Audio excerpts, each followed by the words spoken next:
raadiyoonii Dirree Shaggar. raadiyoonii Dirree Shaggar. raadiyoonii Dirree Shaggar.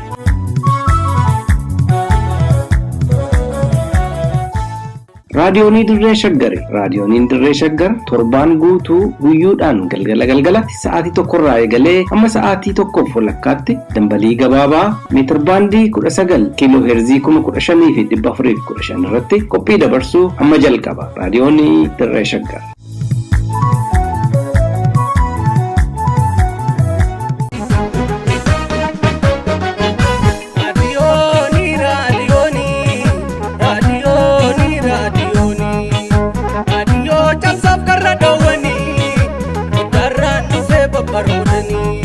Dhaggeeffattootaa fi hordoftoota keenya akkasumas maatiin raadiyoonii Dirree Shaggar hunduu baga ayyaana hundeeffama raadiyoonii Dirree Shaggar kan waggaa tokkoffaatiin isin ga'e nus ga'e. Raadiyooniin Dirree Shaggar imala isaa waggaa tokkootiin haalawwan qabatamoo impaayera Itoophiyaa keessatti raawwatamaa turan addatti immoo jiruu fi jireenya uummata Oromoo irratti xiyyeeffachuun dhimmoota Oromiyaa keessatti raawwataman irratti odeeffannoo si'aawoo qabatamoo fi belbeltuu ta'an dhiyeessuudhaan sagalee uummataa ta'aa kunoo har'a ga'eera. Kana malees dhimmoota jajjaboo uummata Oromoo fi Oromiyaa ilaallatan giddugaleessa godhachuudhaan sagantaalee adda addaa kanneen akka nadhii aadaa, seenaaf seexaa, hubannoo beektotaa, haqaaf hanqii, cimmisa miidiyaa, lafaaf lafee fi kan yaada keessan keessummeessaa ture sagantaa isin maal jettuu torbanitti al tokko qopheessuun isiniif dhiyeessaa yoona ga'eera. Raadiyooniin Dirree Shaggar sagalee uummata Oromoo ta'uudhaan imala isaa waggaa tokko yoo ayyaaneffatu gammachuu olaanatu itti dhaga'ama. Gara fuulduraattis aantummaa ummatichaaf qabu jabaatee itti fufuun sagalee ummata Oromoo haqa irratti hundaa'ee akka ta'u asumaan waadaa gala. Haala sadarkaa addunyaa madaaluun dandeettisaa gabbisuun fedhii ummatichaa giddugaleessa godhachuudhaan qabsoo bilisummaa ummatichi taasisu keessatti ga'eesaa ba'uuf kan duubatti hin deebine ta'uu ni mirkaneessa. Raadiyooniin Dirree Shaggar tamsaasasaa raadiyoonii dambalii gabaabaa meetir baandii 19 kiiloo heerzii 15,415 irratti galgaluu akka lakkoofsa Itoophiyaatti sa'aatii tokkorraa eegalee haga sa'aatii tokkoo fi walakkaatti qaamolee hawaasaa Oromoo fageenya Oromiyaa irratti argamaniif dabarsuu maddiitti dhaggeeffattootaa fi daawwattoota miidiyaalee hawaasaa kanneen akka yuutuubii, feesbuuk akkasumas ispootifaayi fi teelegiraamidhaan fayyadamaniif suur-sagaleedhaan dabaluun tamsaasuu irratti argama. Egaa yaadni isin nuuf kennitan qeenyi dadhabinaas ta'ee kan jabinaa hojii keenya fuulduraatti kan nu cimsu akka ta'e abdachaa kan hanqate akka itti guunnuuf kan jabaaten immoo daran akka itti cimnuuf yaada qeeqaa fi hubannoo waliigalaa raadiyoonii Dirree Shaggar irratti dhiyeessuu feetan lakkoofsa waasaappii raadiyoonii Dirree Shaggar duwwaa tokko 44320 fayyadamuudhaan sagaleedhaan waraabuun yookaan barreeffamaan dhaamsa akka nuuf keessaniif isin jajjabeessuun gumaacha hirmaannaa keessanii fi turtii waliigalaa waliin qabaachaa turtaniif galata isiniif galchina. Hin dagatinaa yaadas ta'ee qeeqa qabdan lakkoofsa waasaappii raadiyoonii Dirree Shaggar duwwaa tokko 44320 irratti sagaleedhaan waraabuun yookiin barreeffamaan dhaamsa nuuf kaa'uun hirmaattota keenya ta'a. Nutis sagalee waraabdanii nuuf ergitanis ta'ee kan barreeffamaan nuuf dhiyeessitan qophii addaa hundeeffama waggaa tokkoffaa raadiyoonii Dirree Shaggarii sababeeffachuun qopheessinu irratti qindeeffannee isin dhageessifna. Raadiyoonii Dirree Shaggar. Raadiyoonii cabsine afaan odaa eegin televezyiinii irraa barooda. Barraakoon sarara kophaasii dhiira namoota waaqoon abbaa dimokiraasii. Barraakoon sarara kophaasii dhiira namoota waaqoon abbaa dimokiraasii.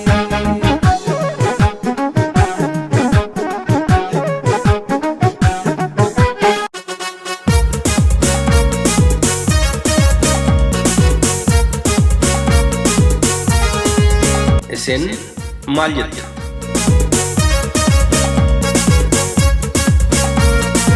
Qophiin yookiin sagantaan isin maal jettu kun dhimmoota garaagaraa uummata keenya yaaddessanii fi quuqan akkasumas kanneen bitaatti galanii fi toomina barbaadan irratti dhaggeeffattoonni waan ofii beekan, waan isaaniif dhugaa ta'e, waan irratti komii qabanii fi waan ifatti baasuu fedhan irratti yaada isaanii kan keessatti calaqqisiisanidha. Isin maal jettu?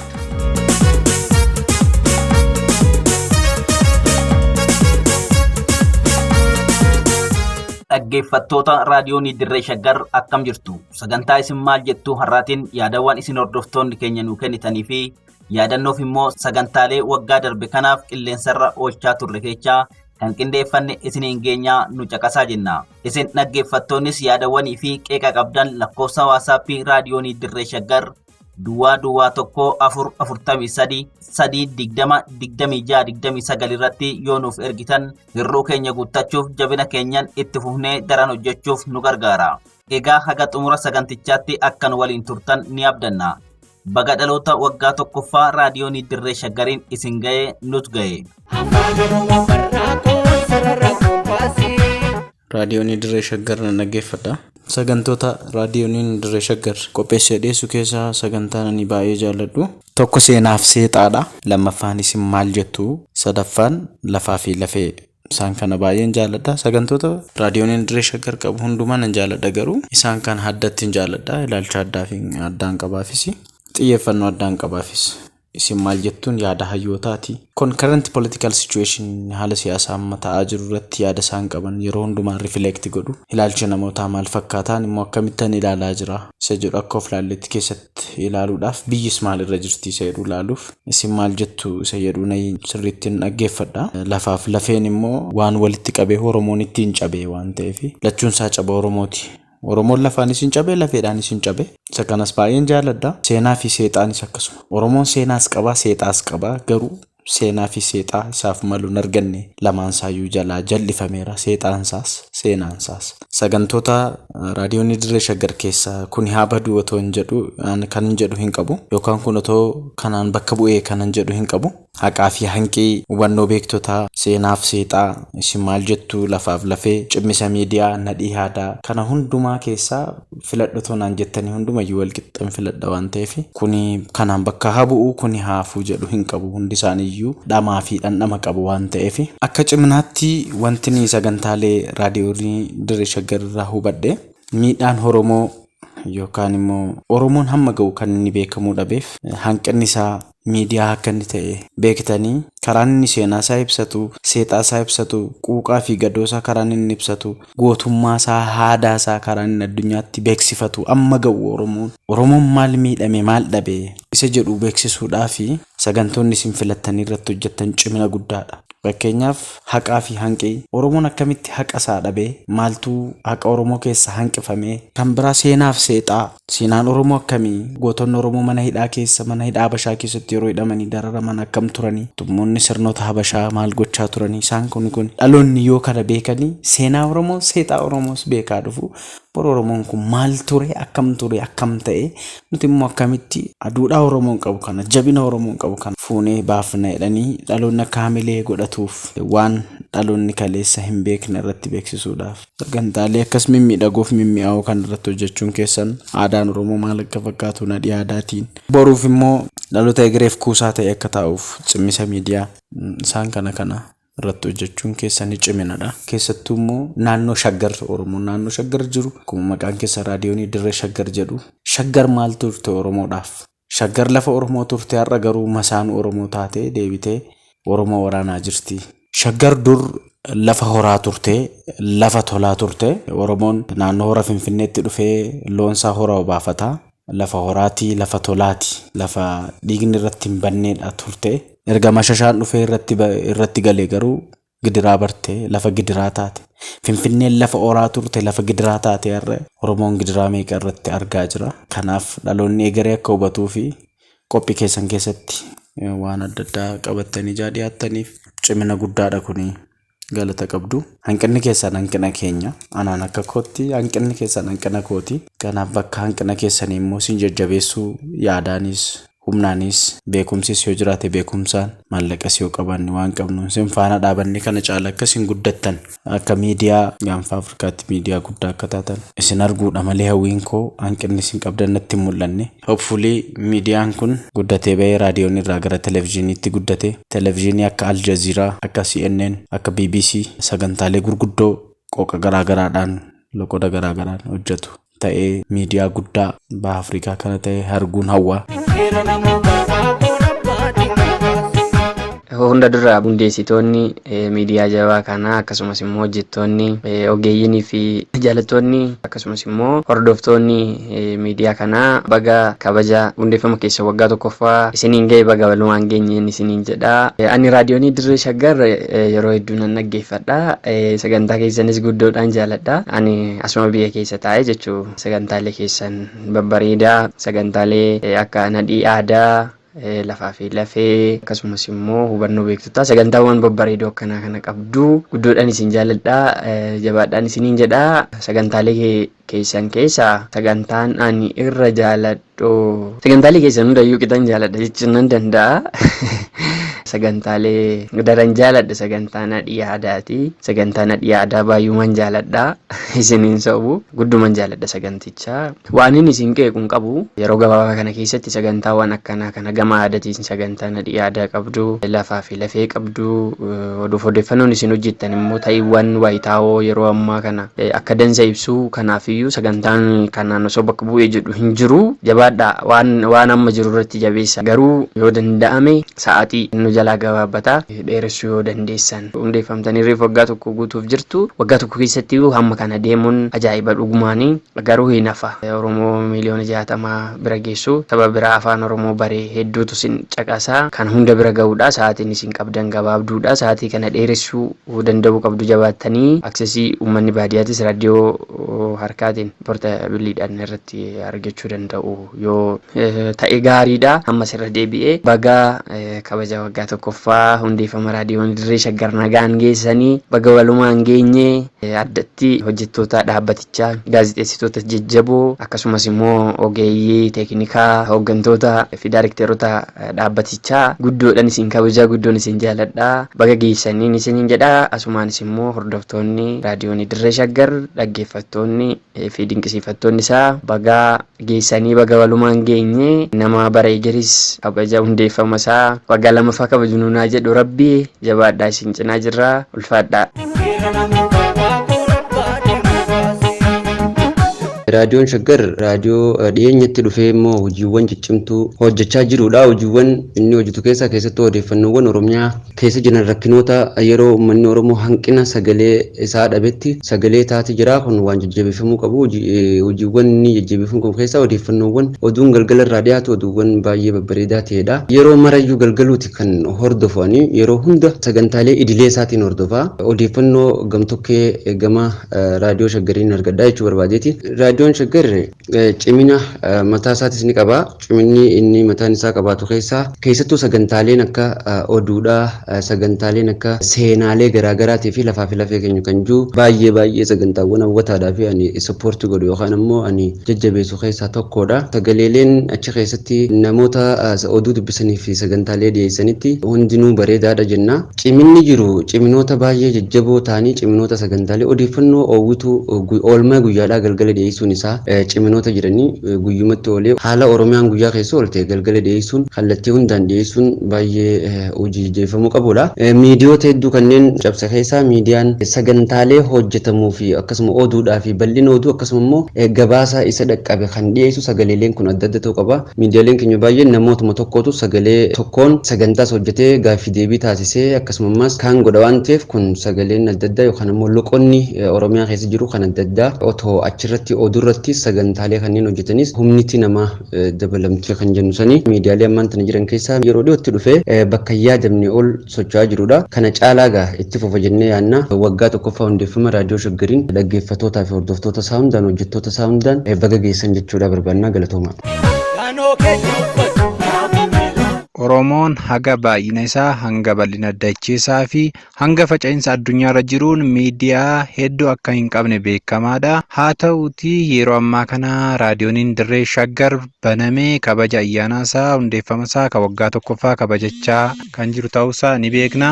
Akkasuma kabaja kana ilaalchisee baay'ee kan namatti tolu miidiyaan kun umuriin isaa fi qophiin isaa yoo wal bira qabamee madaalame fooyya'insa miidiyaalee yookiin sabquunnamtii uummanni uummanni Oromoo miliyoonii 50 qabu keessaa miidiyaa jabaa fi miidiyaa cimaa ta'uusaa kanan hubadhee fi kanan argeedha. Keessattuu sagantaaleen isaan torbaniin dhiyeessan kan baay'ee namatti tolu, kan gurra hawaasaa ga'u, kan uummata Oromoolee tokkummaasaa fi akkasuma warraaqsa diinagdee, warraaqsa siyaasaa fi warraaqsa hawaasummaasaa kan cimsu ta'ee natti mul'achaa kan turedha. Kana qofa osoo hin taane keessattuu seenaa fi seexaa irratti maqaa seenaa hayyoota Oromoo fi maqaa namoota bebbeekamoo hayyoota Oromoo kaasee addunyaatti beeksisuu keessatti miidiyaa shoora olaanaa umurii isaatii ol taphachaa jiruu fi bahachaa jiru ta'uusaan hubadha. Kana qofa osoo hin taane keessattuu yeroo Oromoon rakkoo hamtuu fi hammaataa keessa jiruu fi yeroo daddaaqamni siyaasaa biyyattii kana keessatti Itoophiyaa, gaanfa Afrikaa fi guutumatti gara lixa Afrikaa dabalatee giddugala Afrikaa daddaaqamni siyaasaa fi daddaaqamni diinagdee irra qaqqabaa jirutti rakkoon diinagdee fi rakkoon siyaasa biyya kanaa maalidha? Furmaanni isaa maal ta'uu qaba jedhee miidiyaan kun yeroodha yerootti gurra uummataatiin kan ga'aa jiru, kan baay'ee namatti tolu, kan nama hawwatu. Falaa fi faloo rakkoo biyya kanaas Oromoos Oromiyaas kan qabatee yeroodha yerootti dhiyaatu miidiyaan raadiyoo Dirree Shaggar kan baay'ee namatti tolu, kan namatti mijatu waan ta'eef ani gama kiyyaan wanni jiru ciminni jiru akka jirutti itti fufuudhaan kanarra immoo fooyya'ee diinagdeen yoo jiraate yookiin immoo fooyya'insa barbaachisu keessaa tokko maalidha? Yoo gama TVtiin sagantaan qindaa'ee akkasitti osoo dabarsuu jalqabame baay'ee kan natti tolu ta'uu isaati. Miidiyaan kun miidiyaa jabaa, miidiyaa Oromoo fakkaatu, Oromoo ibsu, Oromiyaa ibsuudha waan ta'eef Oromoon hundi miidiyaa kana dhaggeeffachuu, hordofuu, deeggaruu fi akkasuma gargaaruu yaadanis horiinis karaa danda'an kamiiniyyuu yoo deeggaran kan natti toluu fi deeggaramullee akka qabu. Oromoon miliyoona 50 qarshii tokko walitti buusee miliyoona 50 fuudhee dhaaba kana yookiin raadiyoo kana cimsatee jabeeffachuu hin danda'a. Raadiyooniin Dirree Shaggar dugugguruu dugdaa Oromoo akka ta'etti natti mul'achaa kan jiruu fi miidiyaa birootiin illee hidhata horachuudhaan oduu fi odeeffannoo yeroodhaa yerootti walquunnamaa guutuu addunyaa irratti facaasu irratti cimee akka hojjetu abdii guddaan qaba. Ani kan isinii ergee Dajanee Girmaan jedhama. Godina Shawaa Kaabaa Salaalee aanaa Giraar Jaarsoo Fiicherraay.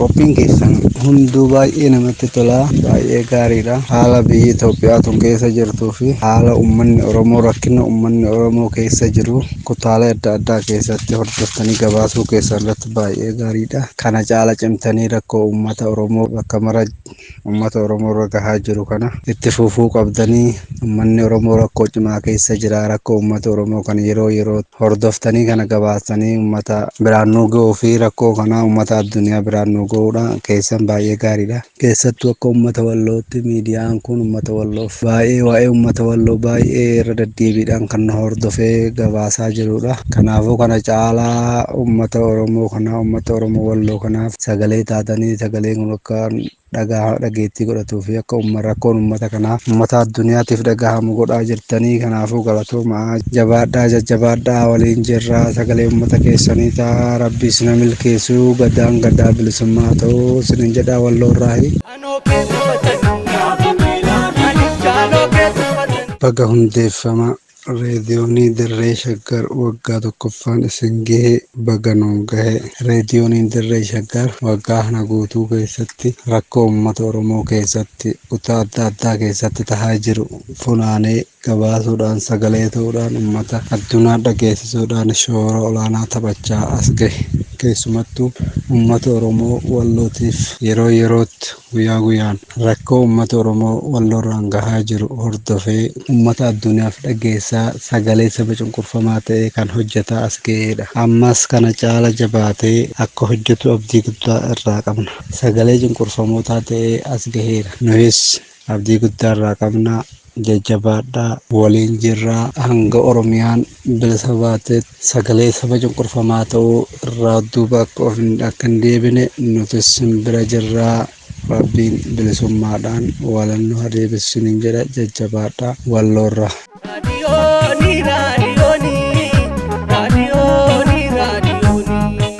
Egaa dhaggeeffattoota keenya turtiin keenya har'aa kana fakkaata. Qopheessaan Abdii Waaqayyoo kan isin biraan ga'e immoo ani Gurmeechaa Gammachuuti. torban sagantaa biraan hanga walitti deebinutti nagaan nu tura. Raadiyooni cabsine afaan Odaa, eegin televezyiinii irraa barooda.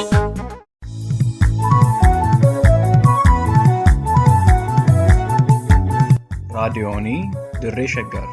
raadiyoonii dirree shaggar. raadiyoonii dirree shaggar.